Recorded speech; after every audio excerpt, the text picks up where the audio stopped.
I den her video her, så vil vi kigge lidt nærmere på annuitetsopsparing. Nærmere bestemt, så vil vi bevise formlen, som bliver brugt i annuitetsopsparing. Og det er sådan, hvis vi starter med at kigge på formlen her, så har vi A, som ligesom er det samlede udbytte, eller saldoen på ens konto, for eksempel hvis man eksempelvis har penge stående i en bank, hvor der bliver udbetalt rente hver måned, og man vel og mærket bliver ved med at sætte penge ind på kontoen. Så det er det, vi har over på venstre side her. B, det er så det beløb, man indbetaler. Og så R er så renten, som lægges til. Og N, altså antal af terminer. Altså hvor mange gange der ligesom bliver udbetalt rente. Og hvor mange gange man indbetaler beløb. Så hvis man kigger på den første gang, når man indbetaler penge på sin konto her, så er det altså bare B. Anden termin her, så er det så, du får udbytte af det, du har indbetalt. Og det ses så ved, at der ganges 1 plus renten til, plus at du laver en ny indbetaling med B her. Så du har endnu mere stående på din konto. Det er sådan i den tredje termin, der får du så, der bliver du så lagt rente til det som du allerede har stående. Det kan vi jo se ved det her, der står her. Det er det, som vi har her i den her linje her. Og der bliver der også ganget renten plus 1 til, plus at du lægger et nyt beløb ind. Og det skal også selvfølgelig siges, at det selvfølgelig hele tiden er det samme beløb, som man lægger til for ligesom at gøre det nemmere, hvis man skal regne et eksempel. Udregner man de her parenteser her, for at gøre lidt mere overskueligt, så kan vi se, at vi har B, og så har vi det her udtryk her opløftet i anden, og så det her udtryk her opløftet i første, som man så bare ser bort fra. Går man så videre til fjerde termin, så kan vi se, at vi har det her stykke her. Det er jo så det her stykke her. Og så er der også igen ganget 1 plus renten til, plus man har lavet en ny indbetaling. Og ganger man så parenteserne ud, så vil man så se, at man har første led her i tredje, så har man så anden led i anden, og tredje led i første. Går man så endnu længere ned til en femte termin. Og her er det så, at vi laver lidt om på det. Jamen, at vi kan se, at tingene gentager sig. Så vi indfører simpelthen noget n, altså x antal terminer, som altså ligesom er den ukendte her. Så den allerførste, det er jo så b gange 1 plus r opløftet i n minus første. Og man kan sige, at grunden til, at det er n i minus første, det er, at hvis vi går tilbage og kigger her, så i den første termin, der indsætter man bare penge. Man får ikke rente af noget beløb. Det gør man først i den anden termin. Og det er altså derfor, der er minus første her. Og den fortsætter så i det her med så n i minus anden.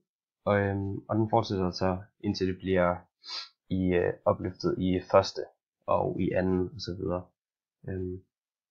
Går vi så videre til en 6. step her. Det er så, at vi ganger b uden for parentes.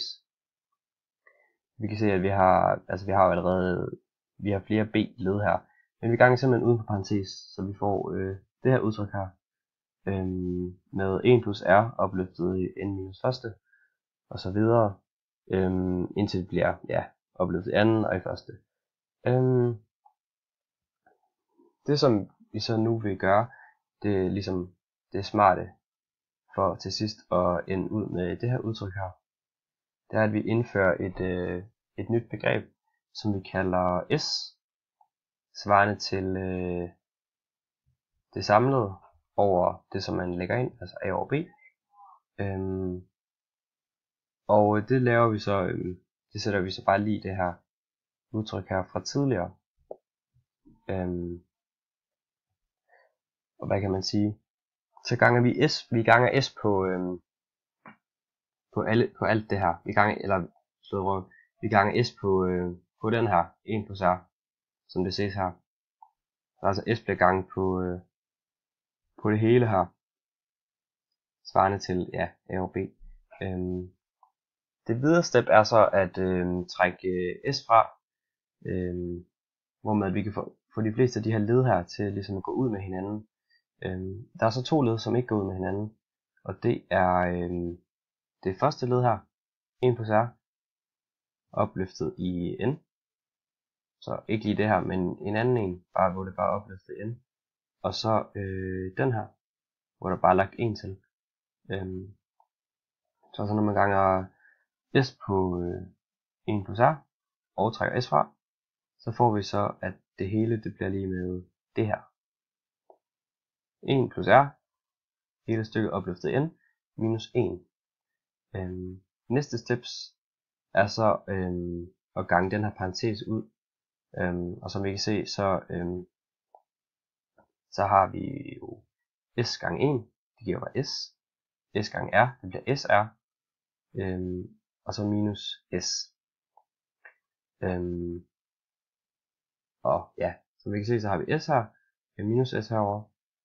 Hvormed altså de bare går ud med hinanden, så vi får SR.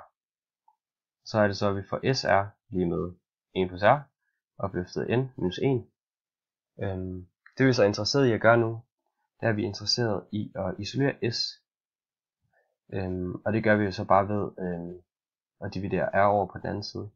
Så vi har det her, så dividerer vi bare det her led her med R, hvormed så S kommer til at stå alene, ligesom man kan se det her. Step 12, det er jo så bare at indsætte A og B på S plads, ligesom da det ligesom er det, som S det svarer til.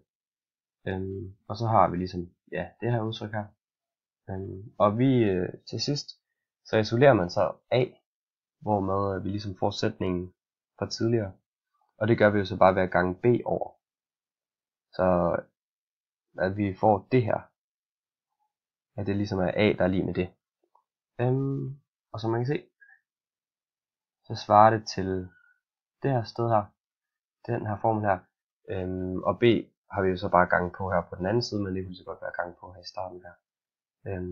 Så kan man sige, så har vi ligesom bevist formlen.